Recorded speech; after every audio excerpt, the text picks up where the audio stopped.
You have 2 doctors in Gaza who have 10 children and 9 of them are killed in a bombardment by your forces. That doesn't make people feel, oh, this is all going great. It makes people think that you're waging a systematic destruction, not just of property and of land, but also of children. Welcome back, everyone. I must have woken up on a different planet this morning. Piers Morgan defending Palestinians and absolutely grilling an Israeli official. He had on Tzipi, Hotovely, who's the Israeli ambassador to the UK, and she for once had a very difficult time with Piers. Piers called out the double standards, the hypocrisy and the lies. Let's take a look. Why don't you let international journalists into Gaza so they can report fairly and freely without being led around by the IDF? Let the journalists in because you've banned them. And the only reason you continue to ban international journalists from going in there is not because of our safety, as you also quaintly put it. It's because you don't want the Western journalists to get in there and see what's really happening. Only you know why. Only the Israeli government knows why you want to continue banning journalists from international media organizations coming in at their own risk assessment and actually working out whether anything you're saying is true or not. And it may be if you let the international journalists in, they'll be also able to record how many children are being killed, because it strikes me as utterly extraordinary that you, as the ambassador to my country, you seem to have absolutely no idea how many children have died in the process. No idea. Or you have no interest. I don't know which one it is. Piers, let me go back to your question about the journalists. I think in the end of the day, let them in. We are coming to the point where journalists will be allowed to get into Gaza as long as there is no risk for them. And you know it's got nothing to do with you, the risk to journalists. It's not your problem. From my point of view, once there is no risk to their life, I'm sure they'll be allowed to get in. What a load of flannel, Ambassador. Don't treat us like idiots, please. We're not idiots. You're not doing it for our safety. You've banned the journalists so that they don't report on what is actually happening. Only you know why you're doing that. The longer it goes on without you allowing journalists in, more people believe you have something to hide. Israel doesn't target civilians. And in the end of the day, you need to understand that this is our children's life here, our security and our defense. No Israeli wants to face another terror attack like the 7th of October. Your children's lives are clearly very important to you. I'm just curious why Palestinian children's lives aren't. It's not what I'm saying, but unfortunately, Hamas doesn't care about the children. Hamas is the one who's using them as human shield. And if you would have looked at the reality in Gaza, you would have said, this is a monstrous leadership that wants to kill children deliberately, so Israel will be blamed. The reality in Gaza is you've destroyed the place.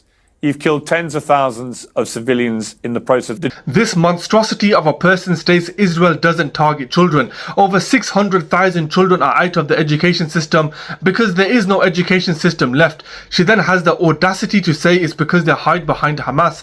Whether they hide behind Hamas or anyone else doesn't justify annihilating them off the face of the planet. Francesca Albanese reported back in 2024 that in the first 5 months of this war, Israel had killed more children in a strip the size of US state Philadelphia than all the conflicts worldwide did in the past 4 years.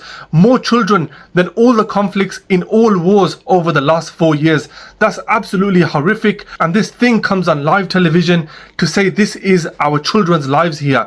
This woman needs to be cancelled and she needs to be removed from her job as of immediate effect. The truth is you are destroying Gaza, and you have senior members of Netanyahu's government in his cabinet at senior level on the record now saying the policy is to clear them all out, clear all the Palestinians out and get them out of Gaza. And as the Israeli ambassador, I'm saying this is not the government's policy. And this is on policy, I can tell you clearly, the policy is to make sure Gaza won't be a threat on Israel. Well, then you should get him fired for spreading disingenuous lies which sound like genocide, shouldn't you? Otherwise, if you don't, we have to assume that is the government policy. This numpty confirmed exactly what Piers just said. He states senior cabinet members have said on record that the policy is to clear them all out, clear all the Palestinians and get them out of Gaza. She then states it's not the policy, and in fact states the policy is to ensure Gaza won't be a threat on Israel. won't be a threat and clear them all out is exactly what they're doing. This lady needs to be sacked and removed from her position. Let me know your thoughts on a petition to get this woman removed from her position. We can get this set up and sent over to the UK government. You have 2 doctors in Gaza who have 10 children and 9 of them are killed in a bombardment by your forces. That doesn't make people feel, oh, this is all going great. It makes people think that you're waging a systematic destruction, not just of property and of land, but also of children.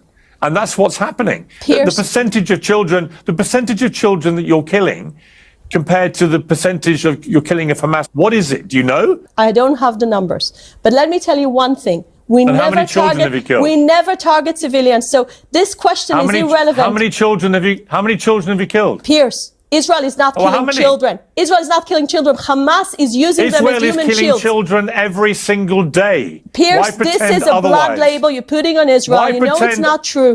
No, it's not actually. And what you're trying to do is be very weaselly with your words. No, I'm not. The truth is, you are killing a lot of children. You would argue you're doing. You know why it's caused? Hang on, let me because finish. Hamas is using them as human shields, and you know that. Let me finish my question to you. You are killing a lot of children on a daily basis. That is indisputable. Tell me, even a ballpark figure of how many children have died in Gaza. I don't know. Why do you keep on asking the same question again and again? Because I don't understand how you can know how many terrorists you've killed, but you don't know how many civilians you've killed. I think that it's totally irrelevant. Irrelevant how many civilians have died?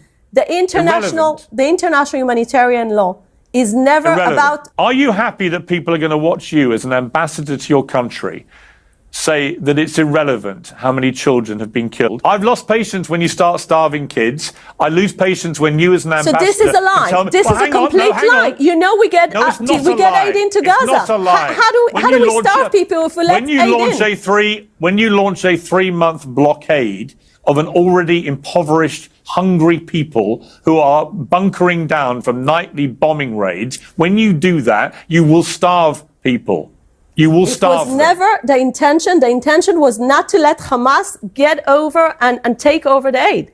And there was no other solutions. No one was offering a better mechanism. But it was the consequence of your action. I never thought I would say this, but well done, Piers. Seriously, on this occasion, you have really very much surprised me. This weasel states Israel is not killing children and Hamas is using them as human shields. I'm lost for words. This is absolutely ludicrous. She then goes on to talk about the aid where she says it's a lie and we let aid in. When Piers retaliates with Israel's 3-month blockade, she then says this was not the intention, again proving herself wrong. Good, honest people are struggling for work and we have people like this in senior leadership positions. Absolute joke. Anyway guys, let me know your thoughts in the comment section below. Thanks for watching. Support me by liking and subscribing. I'll see you on the next video. Peace out.